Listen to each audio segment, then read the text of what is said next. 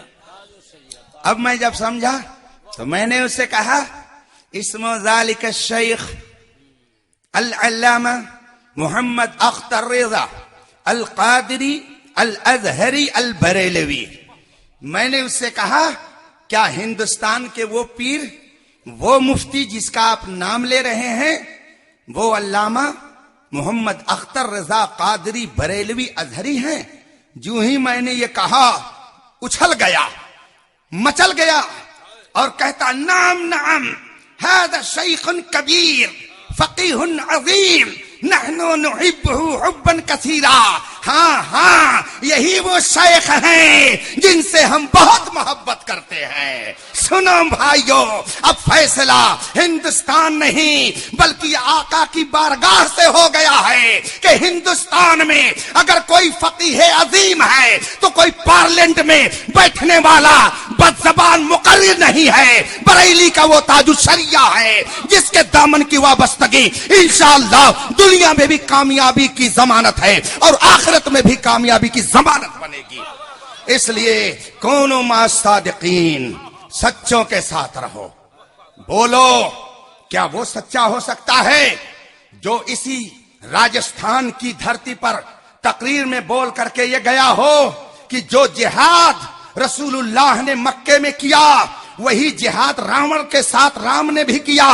بتاؤ, کیا راون کا جہاد اور رسول پاک کا جہاد ایک ہو سکتا ہے؟ ایسا کہنے والا سچا نہیں بلکہ جھوٹا ہے. ایسے جھوٹوں کے ساتھ جو رہے وہ کبھی بھی آپ کے ایمان کی حفاظت نہیں کر سکتے ہیں, بلکہ یہ وہ چور ہیں کہ آنکھ سے کاجل صاف چورا لیں. ہر جبے صافے والا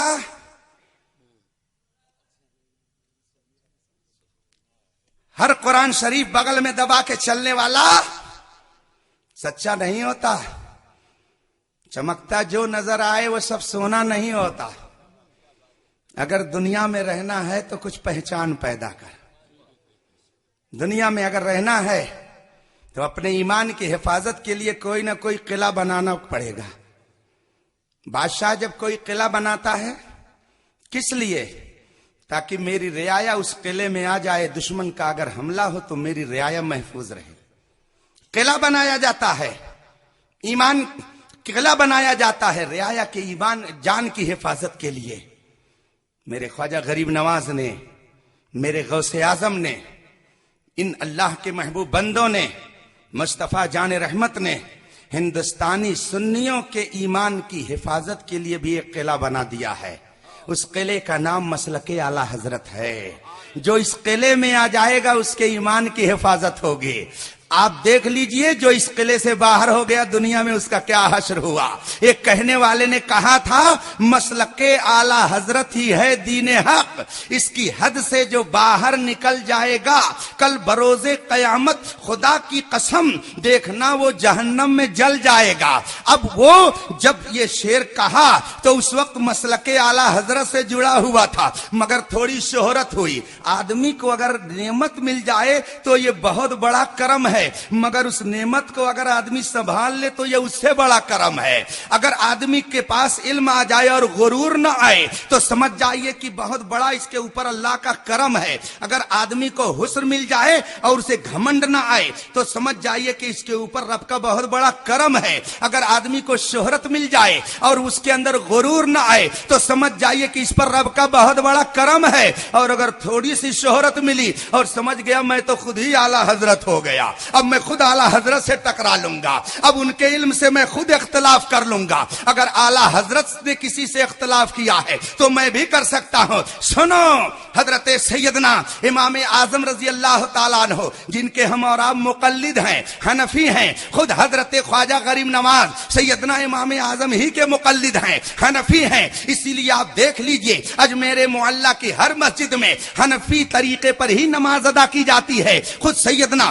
امام اعظم رضی اللہ تعالیٰ عنہ کی تقلید کا پٹا انہوں نے اپنے گلے میں ڈال رکھا تھا، جسے ہم سلطان الہند کہتے ہیں۔ حضرت سیدنا امام اعظم جب پڑھتے تھے، ان کے استاد حضرت سیدنا امام حماد رضی اللہ تعالی عنہ ہیں۔ پڑھتے پڑھتے حضرت امام اعظم جب مسئلہ بتانے لگے، فتویٰ بتانے لگے، تو ایک روز ان کے دل میں یہ بات آئی کہ اب مجھ کو اپنے استاد کے پاس جا کے پڑھنے کی ضرورت نہیں ہے، بلکہ میری کلاس تو الگ لگنی چاہیے، میں الگ اب مجلس اپنی لگاؤں گا، الگ اپنی درسگاہ بنا لوں گا۔ یہ ان کے دل میں بات آئی سیدنا امام اعظم کے، مگر یہ ہمت نہیں کر پا رہے تھے کہ اپنے استاد سے الگ ہو کر کوئی مجلس سجائیں، کوئی درسگاہ لگائیں۔ اتفاق سے ایک دن سیدنا امام حماد جو امام اعظم کے استاد، ان کو کہیں سفر پہ جانا ہوا، امام اعظم کو بلایا اور فرمایا ایسا ہے ابو حنیفہ کہ میں جا رہا ہوں ضرورت سے، کچھ روز نہیں رہوں گا اور تم میری جگہ پہ بیٹھ کے درس دیا کرنا، اب تم میری جگہ پہ بیٹھ کر کے لوگوں کو سبق دینا۔ امام اعظم دل میں خوش ہو گئے کہ پہلے سوچتا ہی تھا کہ چلو استاد نے خود ہی کرم کر دیا کہ اب ان کی جگہ بیٹھ کر کے میں درس دوں گا، چنانچہ درس دیتے رہے۔ اب اپنا وقت پورا کر کے جب حضرت حماد تشریف لے آئے تو حضرت امام اعظم سے فرمایا کہ بتاؤ ابو حنیفہ کہ تم نے کیا کیا مسئلے بتائے۔ تو اب انہوں نے لسٹ پیش کی، حضور اتنے نئے مسئلے آئے، میں نے اتنے مسئلے اس میں سے بتائے، 60 مسئلہ امام اعظم نے کہا میں نے بتایا ہے، قرآن و حدیث سے اخذ کر کے اس سے لے کر کے 60 مسئلوں کو حضرت امام اعظم نے اپنے استاد سے کو سنایا، اور سنانے کے بعد کہا حضور یہ 60 مسئلے میں نے آپ کی اجازت کے بغیر خود اپنے علم سے قرآن و حدیث سے لے کر کے میں نے بتایا ہے۔ اب امام اعظم کے استاد حضرت سیدنا حماد نے جب ان مسئلوں کو دیکھا تو فرمایا ٹھیک ہے یہ صحیح ہے، ٹھیک ہے یہ صحیح ہے۔ 40 مسئلوں کو کہا یہ ٹھیک ہے، اور 20 مسئلے اس میں سے الگ کر دیا اور کہا اے ابو حنیفہ یہ 20 مسئلے تم نے غلط بتائے، دیکھو قرآن میں یہ لکھا ہے مگر تم نے اس مسئلے کو قرآن سے اخذ کرنے میں لینے میں غلطی کر دی، یہاں پہ یہ تم سے چوک ہو گئی، یہاں سے یہ چوک ہو گئی، یہ تم نے 20 مسئلہ غلط بتا دیا۔ اب امام اعظم نے استاد کا قدم تھام لیا اور کہا حضور دل میں یہ بات آئی تھی کہ اب تو ابو حنیفہ نے بہت علم لے لیا ہے، اب استاد سے الگ ہو کر کے اب اپنی درسگاہ لگانی چاہیے، مگر آج یہ بات سمجھ میں آ گئی شاگرد کسی بھی بلندی پر پہنچ جائے مگر استاد کے علم سے کبھی بے نیاز نہیں ہو سکتا ہے۔ اس لیے بھائیو سن لو، اس زمانے میں حضور محدث کبیر سارے علماء کے استاد ہیں، کوئی بڑا ہو جائے چھوٹا ہو جائے مگر حضور محدث کبیر کے علم سے بے نیاز نہیں ہو سکتا ہے۔ حضور تاج الشریعہ اس زمانے میں سارے ہندوستان کے مفتیوں کے تاجدار ہیں، کوئی بڑا ہو جائے مگر ان کے علم سے بے نیاز نہیں ہو سکتا ہے۔ اس لیے یہ کیڑا ذہن میں نہ آنے پائے کسی کے کہ ہم تو بہت بڑے زبان آور ہیں۔ جاہل بھی بہت شاندار تقریر کر لیتا ہے، جاہل بھی بہت عمدہ خطاب کر لیتا ہے، مگر خطاب کرنے سے کیا ہوتا ہے، دلیل دینے سے کیا ہوتا ہے، یہ دیکھا جائے گا کہ دلیل قرآن و حدیث کی ترازو پہ صحیح اترتی ہے کہ نہیں اترتی ہے۔ دلیل دینا اور چیز ہے اور دلیل کا صحیح ہونا اور چیز ہے۔ ابلیس نے بھی تو دلیل دی تھی اللہ کی بارگاہ میں، جب اللہ نے اس سے پوچھا کہ تو نے کیوں نہیں آدم کو سجدہ کیا، اس نے کہا خلقتنی من نار وخلقتہ من طین، تو نے مجھ کو آگ سے بنایا، آدم کو مٹی سے بنایا، مٹی نیچے جاتی ہے آگ اوپر جاتی ہے، میرا درجہ اوپر ہے، میں ان کو سجدہ کیوں کروں؟ دلیل دیا کہ نہیں دلیل دیا؟ تو ابلیس نے بھی اللہ کی بارگاہ میں دلیل دینی شروع کر دی، مگر اللہ نے کیا فرمایا، فخرج، چل گیٹ آؤٹ فإنک رجیم، تو اب میری بارگاہ سے مردود ہو چکا ہے۔ دلیل مجھے دیتا ہے، میری بارگاہ میں آ کر یہ نہیں دیکھتا کہ میرا حکم ہے، میرے حکم کے سامنے تو دلیل پیش کرتا ہے. میں نے اپنے محبوب بندے کی تعظیم کے لیے کہا تھا اور تو نے اپنی دلیل لے کر کے انکار کر دیا. فخرج فإنک رجیم, گیٹ آؤٹ ہو جا, تو مردود بارگاہ ہے. تو دلیل تو خدا کی بارگاہ میں بھی وہ دینے لگا. دلیل دینے سے کیا ہوتا ہے یہ دیکھا جائے گا کہ دلیل قرآن و حدیث کے معیار پر اترتی ہے کہ نہیں اترتی ہے. آج بہت سارے لوگ کہتے ہیں ہم نے تو دلیل دے دی, ہمارے پاس تو اتنی دلیل ہے. کچھ لوگ کہتے ہیں ارے بھائی اس چیز سے اتنا فائدہ ہوتا ہے, ٹی وی دیکھنے سے اتنا فائدہ ہوتا ہے. یہ دلیل دیتے ہیں اپنے کام کو صحیح کرنے کے لیے. اگر کسی چیز سے فائدہ ہو اور اس کا نقصان بھی ہو تو یہ بتاؤ شریعت کیا کہتی ہے. آؤ ہم شریعت سے تو بعد میں پوچھیں گے, ذرا اپنی عقل سے پوچھ لو. حلوہ ہے نا, حلوہ کہاں رکھا جاتا ہے؟ فریج میں. کہاں رکھا جاتا ہے؟ الماری میں. بہترین قسم کی سجی سجائی پلیٹ میں, ٹرے میں. حلوے کو آپ نے خرید کر کے دکان سے لا کے عمدہ قسم کی فریج میں رکھ دیا. اور گوبر کہاں رکھا جاتا ہے؟ گوبر کہاں رکھا جاتا ہے؟ فریج میں. اگر کوئی فریج میں گوبر رکھنے لگے تو فریج کمپنی والے فریج بنانا ہی چھوڑ دیں گے اور اس رکھنے والے کو رانچی بھیجیں گے یا آگرہ قریب ہے وہاں بھیجیں گے. گوبر کہاں رکھا جاتا ہے؟ گھور پر. گھور سمجھ رہے ہیں نا؟ کوڑا دان پر. کوڑا کرکٹ جہاں پھینکا جاتا ہے, ہمارے یو پی کے زبان اس کو گھور کہتے ہیں. تو گوبر کی جگہ گھور ہے اور مٹھائی کی جگہ فریج ہے نا. لیکن اگر کسی دن فریج میں رکھی ہوئی محترمہ مٹھائی کو ترس آ گیا جناب گوبر پر اور کہا کہ یہ گوبر بہت دن سے تو گھور پر رہتا ہے, کوڑے دان پہ رہتا ہے, آؤ چلو ہماری تمہاری دوستی ہو جائے, چلو ہم تم دونوں ساتھ رہیں گے. اور مٹھائی نے کر لی دوستی کس سے؟ گوبر سے. اور دونوں خوب گلے مل گئے, لت پت ہو گئے ایک دوسرے سے. اب بتائیے اب کہاں رکھیں گے؟ اب کہاں رکھیں گے؟ اب کہیں گے کہ چلو جناب گوبر سے دوستی کرنے کے صدقے میں محترمہ مٹھائی, اب چلو ہو گیا بہت شاندار معاملہ, چلو اب دونوں لوگوں کو اٹھا کر کے ہم فریج میں رکھ دیں. تو جناب گوبر بھی فریج میں آ گئے اور مٹھائی بھی فریج میں آ گئی. اور جہاں بیوی نے فریج کھولا اور دیکھا کہ جناب نے لا کر کے گوبر اور برفی دونوں کو رکھ دیا فریج میں, فریج مارے گی بیوی ادھر جائے گی اور شوہر کو ایسی آنکھ دکھائے گی کہ استنجا آ جائے گا کہ تم نے پوری فریج کو ناپاک کر دیا, گندی کر دیا. ارے بیوقوف, کہیں گوبر کو فریج میں لا کر کے رکھا جاتا ہے. اب جناب شوہر کہہ رہے ہیں ارے نہیں دیکھتی ہو تم, گوبر نے دوستی کر لی ہے مٹھائی سے, دونوں گلے مل گئے ہیں, تو میں نے سوچا کہ چل کر کے اب گوبر کو بھی لا کر فریج میں رکھ دیا جائے. بیوی جواب دے گی شوہر تم مرد ہو, مرد کی عقل تو زیادہ ہوتی ہے, عورت کی عقل کم ہوتی ہے, مگر اس وقت تمہاری عقل کم ہے, میری عقل زیادہ ہے. سن, پہلے مٹھائی کی جگہ فریج تھی اور گوبر کی جگہ کوڑے دان تھی, مگر چونکہ مٹھائی نے گوبر سے جب دوستی کر لی تو گوبر کا تو کچھ نقصان نہیں ہوا, بلکہ گوبر پہلے بھی رکھا جاتا تھا کوڑے دان پر اور اب بھی رکھا جائے گا کوڑے دان پر. مگر سن, اب مٹھائی کی جگہ فریج نہیں رہے گی, اس مٹھائی کو بھی کوڑے دان ہی پر پھینکا جائے گا.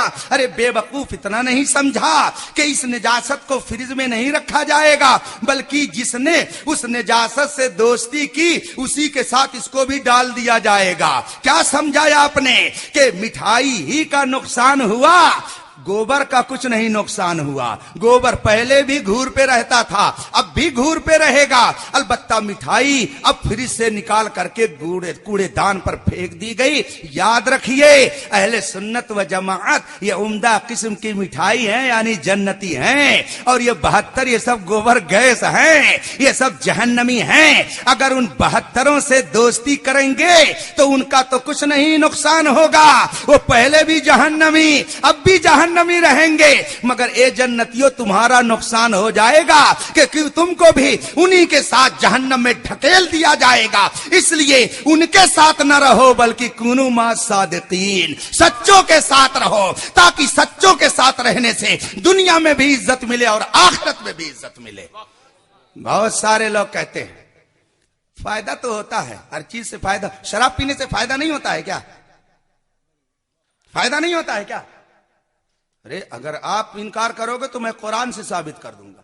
یسألونک عن الخمر والمیسر قل فیہما اثم کبیر ومنافع للناس. قرآن میں ہے، اٹھا کے دیکھو. قرآن فرماتا ہے اے میرے محبوب، لوگ تم سے پوچھتے ہیں یسألونک عن الخمر والمیسر، جوا اور شراب کے بارے میں پوچھتے ہیں کہ جوا کھیلا جائے کہ نہ کھیلا جائے، شراب پی جائے کہ نہ پی جائے. تو اب قرآن فرماتا ہے قل، آپ ان سے کہہ دو، آپ ان سے بتا دو، منافع للناس، اس میں لوگوں کا فائدہ ہے. شراب پینے میں فائدہ ہے، جوا کھیلنے میں فائدہ ہے.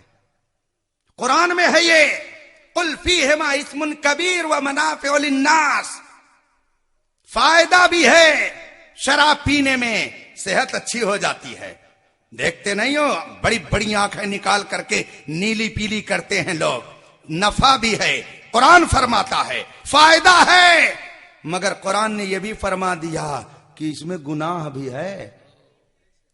فائدہ بھی ہے اور گناہ بھی ہے. وَإِثْمُهُمَا أَكْبَرُ مِن نَفْعِهِمَا، مگر یاد رکھو نفع کم ہے نقصان زیادہ ہے. پھر آگے فرما دیا گیا فَاجْتَنِبُوهُ، اس لیے اب بچو فَإِنَّهُ رِجْسٌ مِّنْ عَمَلِ الشَّيْطَانِ، اس سے بچو، یہ شیطانی کام ہے. اس سے معلوم ہوا کہ کوئی خراب چیز ایک دم نہیں خراب ہوتی، کچھ نہ کچھ اس میں فائدہ ضرور ہوتا ہے. مگر شریعت نے یہ ضابطہ دے دیا کہ اگر نفع بھی ہے نقصان بھی ہے تو نفع کو نہیں دیکھا جائے گا، نقصان سے بچا جائے گا. اس لیے تمہیں اجازت نہیں دی جا سکتی ہے. جو لوگ کہتے ٹی وی دیکھنے میں فائدہ بھی ہے، بتاؤ فائدہ زیادہ ہے کہ نقصان زیادہ ہے؟ بیٹی بے حیا بنتی ہے، گھر چھوڑ کے بھاگتی ہے، نہ جانے کیا کیا ہوتا ہے. اس میں نفع ہے تو مانتا ہوں، مگر نقصان زیادہ ہے، اس لیے اس کی اجازت شریعت نہیں دے سکتی ہے. ہاں طبیعت ضرور اس کی اجازت دے سکتی ہے. ہمیں طبیعت پر نہیں بلکہ شریعت پر عمل کرنا ہے. ابھی چند سال پہلے مصر کے ایک عالم نے ایک کتاب لکھی. ٹائم بہت ہو گیا، 3:30 بج گئے، میں اپنی گفتگو ختم کرتا ہوں. درود شریف پڑھ لیں. اللہم صلی علی سیدنا مولانا محمد معدن الجود والکرم والہ الکرام اجمعین. مصر کے ایک عالم نے ایک کتاب لکھی ہے، اس کا نام ہے انصاف الامام. کتاب کا نام ہے، عربی میں کتاب ہے. مصر کے عالم ہیں، انہوں نے ہندوستان کی تنظیموں کا، تحریکوں کا مطالعہ کیا، اعلی حضرت کی کتابوں کا مطالعہ کیا، اور مطالعہ کرنے کے بعد انہوں نے وہ کتاب لکھی ہے جس کا نام ہے انصاف الامام، یعنی امام احمد رضا نے انصاف کیا ہے. کتاب کا نام ہی رکھا، اور اس کے بعد میں ایک ایک تحریک کا ذکر کرتے ہیں. یہ وہابیت ہے، اس کے یہ عقیدے، یہ نجدیت ہے، اس کے یہ عقیدے، یہ دیوبندیت ہے، اس کے یہ عقیدے. اور اس کے بعد میں کہتے ہیں جب یہ تحریکیں چل رہی تھیں بہت سارے لوگوں کی زبانیں خاموش تھیں، مگر انصاف کا قلم اگر کسی نے چلایا ہے تو بریلی کے امام احمد رضا نے چلایا ہے. یہ کتاب ہے پوری عربی میں، اور آخری پیج جو اس کا ہے وہ تو اتنا زوردار ہے. وہ فرماتے ہیں اپنی اس کتاب انصاف الامام میں کہ بریلی کے امام احمد رضا نے جو فتویٰ دیا ہے ان کی خاندان کے لوگ آج بھی اتنی سختی سے اس پر عمل کرتے ہیں کہ وہ لکھتے ہیں اس کتاب میں کہ میں نے امام احمد رضا کے پوتے مولانا اختر رضا اظہری سے ملاقات کی تو 100 سال پہلے ان کے جد امجد دادا نے جو فتویٰ دیا تھا فوٹو کے سلسلے میں، آج بھی ان کے پوتے اسی فتوے پر اتنی مضبوطی سے قائم ہیں کہ مجھے فخر ہوتا ہے ان کو دیکھ کر. اور آگے وہ کہتے ہیں کہ دنیا یہ جانتی ہے کہ سب سے زیادہ بے حیائی کو عام کرنے میں تصویروں ہی کا عمل ہے. تصویروں کے ذریعہ ہی دنیا میں بے حیائی پھیلی ہے. اے بھائیو، آپ کس طرف جا رہے ہو؟ منجن آپ بھی کرتے ہو، منجن عورتیں بھی کرتی ہیں، مگر دانت نکال کر کے تصویر آپ کی نہیں اس پہ رہتی ہے بلکہ عورت کی رہتی ہے. جوتے چپل آپ بھی پہنتے ہیں مگر دکانوں پر تصویر آپ کی نہیں رہتی ہے، تصویریں عورتوں کی رہتی ہیں. مکان و دکان کے اوپر بزنس کرنے والے مردوں کی تصویریں نہیں عورتوں کی تصویریں دیتے ہیں. کیوں؟ کیا کبھی سوچا آپ نے؟ بات یہ ہے کہ جو لوگ عورت تو عورت ہے اس کی تصویر کو دکھا کر کے پیسہ کمانا چاہتے ہیں، اے بھائیو ایسے لوگوں کا ساتھ مت اپناؤ، اس طریقے پر چلو جو رسول پاک نے عطا فرمایا. تمہیں کالی گھٹاؤں کا نہیں پہچاننا آیا؟ نشیمن سے دھواں اٹھتا ہے، تم کہتے ہو ساون ہے. آپ ایئرپورٹ پر دیکھتے ہوں گے لڑکے کو تو پینٹ پہن کر کے رہنا ہے مگر لڑکی کو چڈی پہن کر کے رہنا ہے. کیا آپ نے اسے سبق نہیں لیا کہ لوگ کہاں لے کر کے جا رہے ہیں اسلام کو؟ عورت تو عورت ہے، اس کی تصویروں کو دکھا کر کے پیسے کمانے والے کیا وہ کبھی اسلام کے وفادار ہو سکتے ہیں؟ اور ایسے لوگوں کے طریقے پر چل کر کے آپ کہتے ہو ہم دین پھیلاتے ہیں. یہ دین نہیں ہے، یہ تباہی کا راستہ ہے.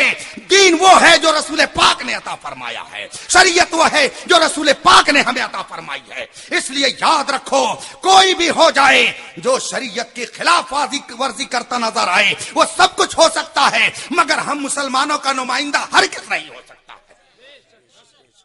پروردگار عالم اپنے حبیب کے صدقے میں ہمیں رسول پاک کا سچا وفادار بنائے، مسلک اعلی حضرت پر رکھے. اس زمانے میں ہم سب سچے، جتنے سنی ہیں وہ سب، اور ان سارے سچوں کے پیشوا ہمارے تاج الشریعہ ہیں.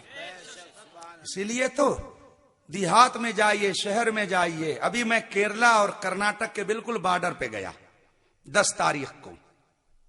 وہاں کرناٹک کے علماء نے مل کر کے حضور محدث کبیر شہزادے صدر الشریعہ علامہ ضیاء المصطفیٰ صاحب قبلہ کو مجدد الف ثانی ایوارڈ دیا. چاندی کی پلیٹ میں ان کی تعریف و توصیف لکھ کر کے، چاندی کی پلیٹ میں. کسی پارلیمنٹ میں بیٹھنے والے بدزبان کو بھی یہ موقع ملا ہے؟ چاندی کی پلیٹ میں حضور محدث کبیر کی تعریف لکھ کر کے ایوارڈ پیش کیا.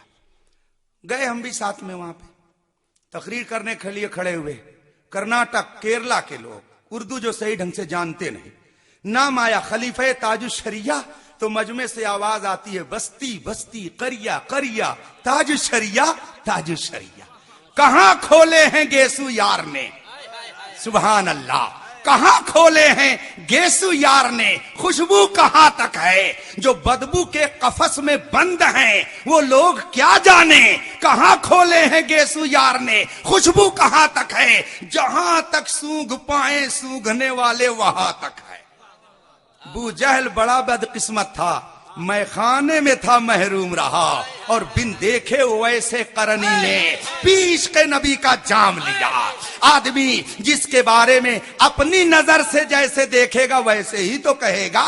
ایک دیہاتی ایک قریہ میں کھیڑے میں رہنے والا، اس سے اگر آپ پوچھئے جناب یہ بتاؤ پلین کتنی بڑی ہوتی ہے تو وہ تو کہے گا جناب 1 ہاتھ کی ہوتی ہے، اس لیے کہ اس نے 1000 فٹ کے اوپر چیل کی طرح اڑتے ہوئے دور سے دیکھا ہے تو وہ کہے گا 1 ہاتھ کی فلائٹ ہوتی ہے. لیکن اگر مولانا قاسم صاحب سے پوچھئے، سید صاحب سے پوچھئے جو دن رات سفر کرتے رہتے تو کہیں گے ارے حضرت یہاں جتنے لوگ بیٹھے ہیں سب اس میں آ جائیں گے، بہت بڑی فلائٹ ہوتی ہے. تو ایک دیکھنے والے نے کہا 1 ہاتھ کی ہوتی ہے اور دوسرا کہنے والا کہتا ہے بہت لمبی چوڑی ہوتی ہے. بات یہ ہے کہ جس نے دور سے دیکھا وہ اس نے اس کی حقیقت کو نہیں جانا، اپنے دیکھنے کی بات کہی ہے، اور جس نے قریب سے جانا ہے وہ جانتا ہے کہ یہ کتنی بڑی ہے. تم کیا جانو تاج الشریعہ کیا ہے؟ تم کیا جانو جانشین امام احمد رضا کی شخصیت کیا ہے؟ عرب و عجم میں آج ان کا کوئی ثانی نہیں نظر آ سکتا ہے.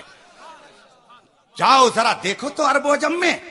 الحمدللہ میں نے عرب میں بھی جا کے خطاب کیا ہے, عجم میں بھی کرتا ہوں. اور ابھی ربیع الاول میں افریقہ میں گیا تھا. افریقہ کے جنگلوں میں جا کر کے دیکھو, وہاں پر بھی تمہیں مسلک اعلی حضرت کا نعرہ لگتا نظر آئے گا. اور لوگ کہتے ہیں ڈال دی قلب میں عظمت مصطفیٰ سیدی اعلی حضرت پہ لاکھوں سلام. کونوا مع الصادقین, جھوٹوں کے ساتھ مت رہنا بلکہ سچوں کے ساتھ. اللہ تعالی ہم سب کو حضور خواجہ غریب نواز کے فیضان سے مالا مال فرمائے. ابھی پرسوں میں ایک کتاب پڑھ رہا تھا, بات بڑھتی جا رہی ہے. ابھی حضرت نے بیان کیا نا کہ کچھ لوگ کہتے ہیں اعلیٰ حضرت نے یہ نہیں لکھا, خواجہ غریب نواز کی شان میں وہ نہیں لکھا. میں ایک کتاب پڑھ رہا تھا, پہلی مرتبہ وہ کتاب چھپی ہے ہندوستان میں اعلیٰ حضرت کی, پڑھ رہا تھا میں. اکسیر معظم کی شرح کے نام سے ہے, فارسی میں اعلیٰ حضرت نے غوث پاک کی شان میں قصیدہ لکھا, منقبت لکھی ہے. اس کی شرح خود حضور اعلیٰ حضرت نے فرمائی. اس میں وہ لکھتے ہیں اعلیٰ حضرت کہ میں نے غوث پاک کی شان میں یہ فارسی میں منقبت کیوں لکھی. فرماتے ہیں کہ میں گیا ہوا تھا دہلی.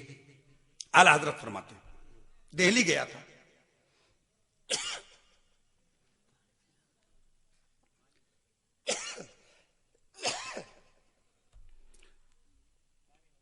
حضرت محبوب الہی کی بارگاہ میں. اعلیٰ حضرت فرماتے ہیں محبوب الہی کی بارگاہ میں اعلیٰ حضرت تشریف لائے.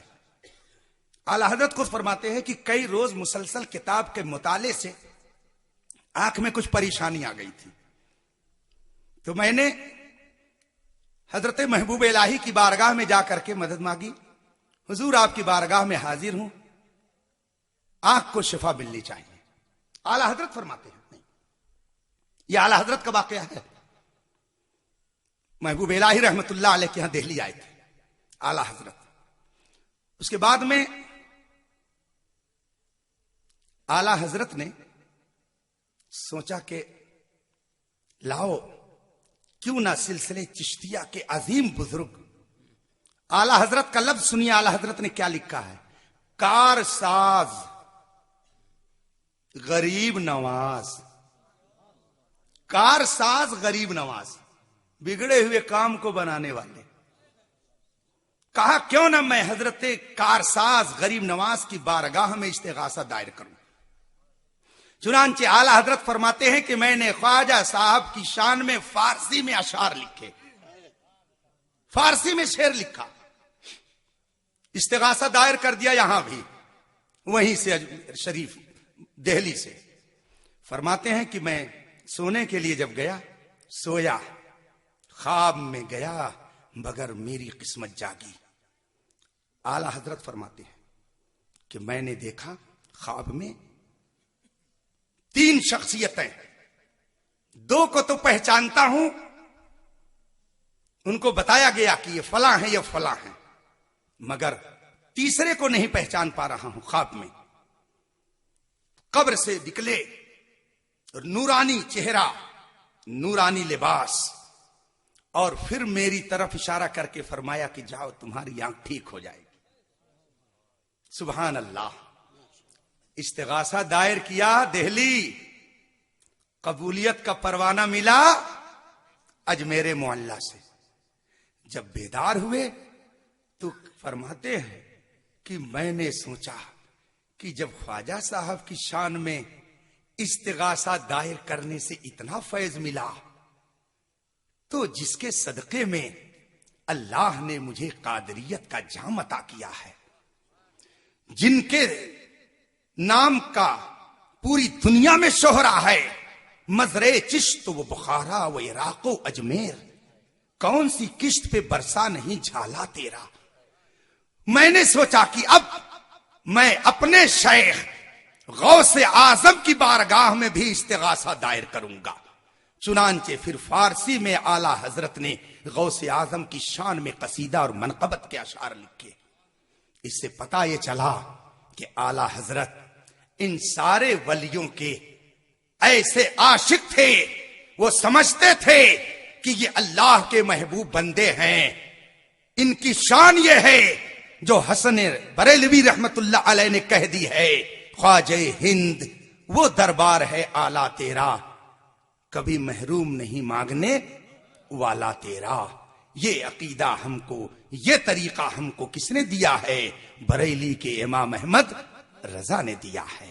اس لیے بھائیو اسی مسلک کو مضبوطی سے پکڑے رہو، اور اس زمانے میں ہم سب سچوں کے پیشوا حضور تاج الشریعہ ہیں۔ مفتی ہونا یہ اتنا آسان کام نہیں ہے کہ جو چاہے بن جائے۔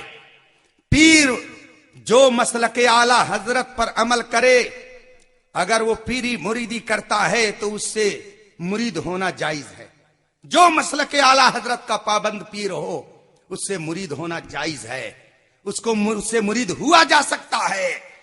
پیر ہر اس پیر کو اپنا پیر بنا سکتے ہیں جو مسلک اعلی حضرت پر چلتا ہو، مگر مفتی ہر کوئی نہیں ہوتا۔ مفتی ہونا آسان نہیں ہے، پیر ہونا آسان ہے۔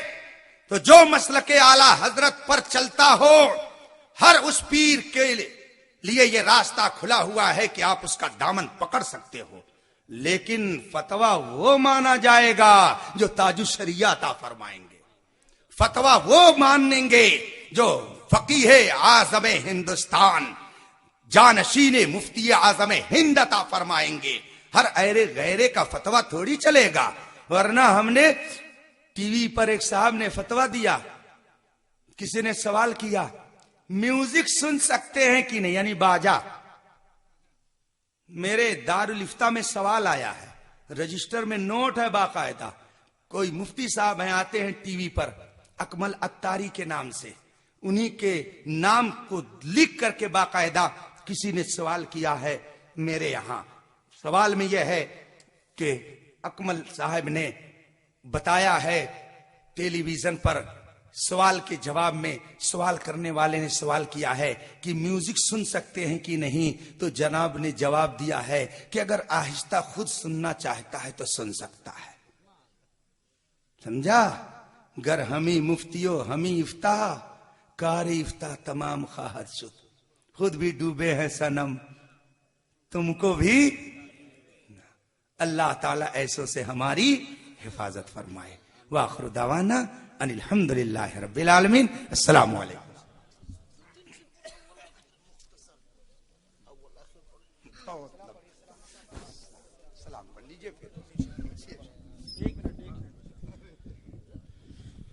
مصطفیٰ جان رحمت پہ لاکھوں سلام، شمع بز میں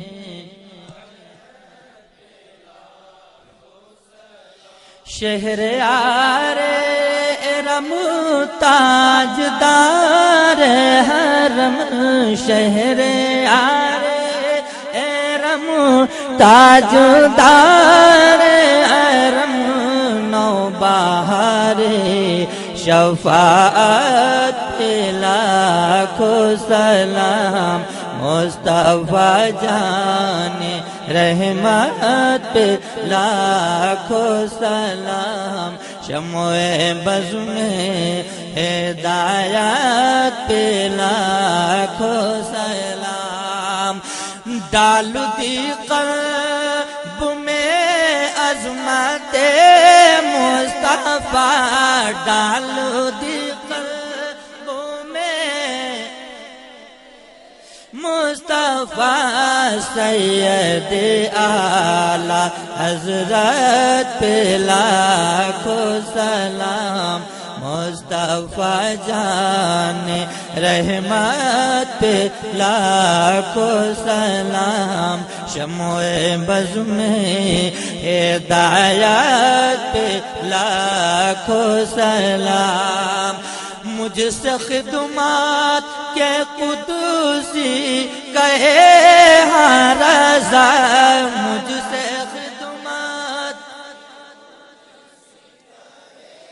ہاں رضا، مصطفیٰ جان رحمت پہ لاکھوں سلام، شمع بز میں ہدایت پہ لاکھوں سلام، یا نبی سلام علیکہ یا رسول سلام علیکہ یا حبیب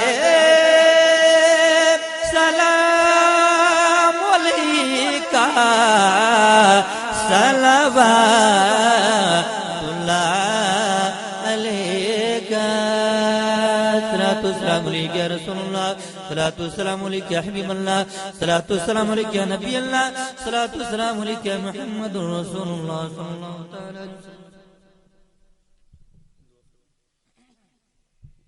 یا ارحم الراحمین یا ارحم الراحمین یا ارحم الراحمین، اپنے محبوب کریم صلی اللہ تعالی علیہ وآلہ وسلم کے وسیلہ پاک سے اس محفل کو اپنے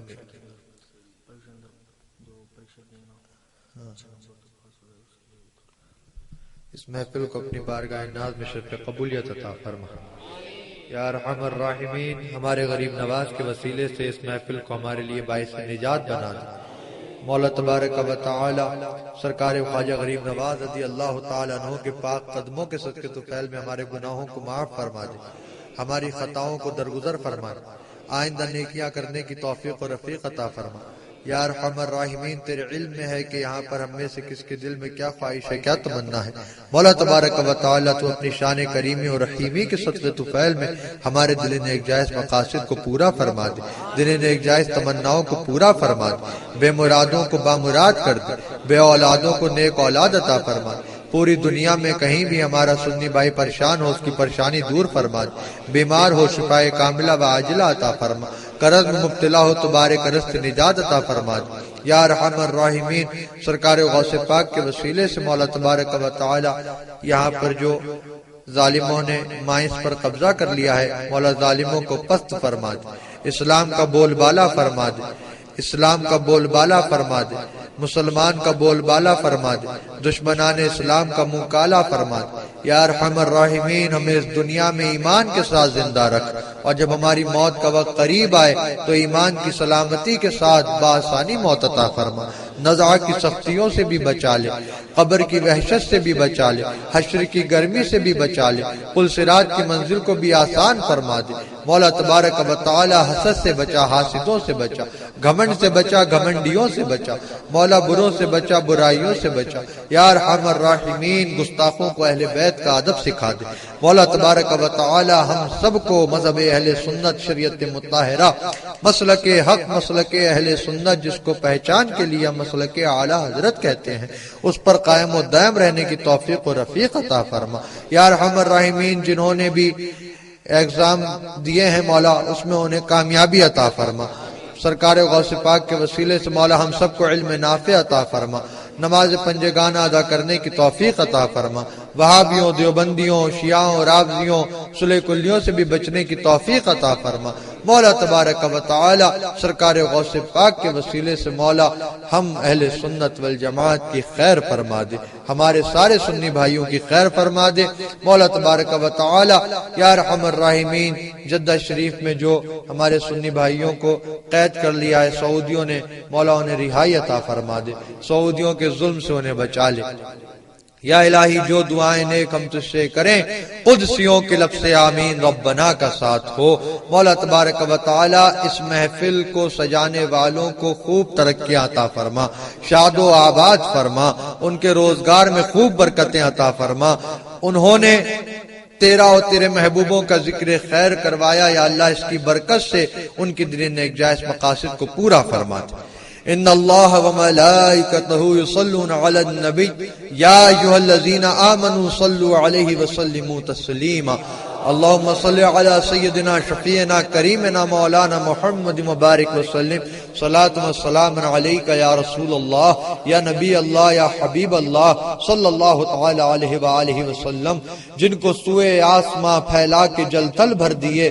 صدقہ ان ہاتھوں کا پیارے ہم کو بھی درکار ہے. غوث اعظم بمنے بے سرو ساما مدد، قبلہ دی مدد، کعبہ ایماں مدد، میرا بگڑا وقت سوار دے، میرے خواجہ مجھ کو نواز دے. تیری ایک نگاہ کی بات ہے، میری زندگی کا سوال ہے. سبحان سبحان ربک رب العزت عما یصفون والسلام علی المرسلین والحمد للہ رب العالمین بحق لا الہ الا اللہ لا الہ الا اللہ لا الہ الا اللہ محمد الرسول اللہ صلی اللہ تعالی علیہ وسلم. بسم اللہ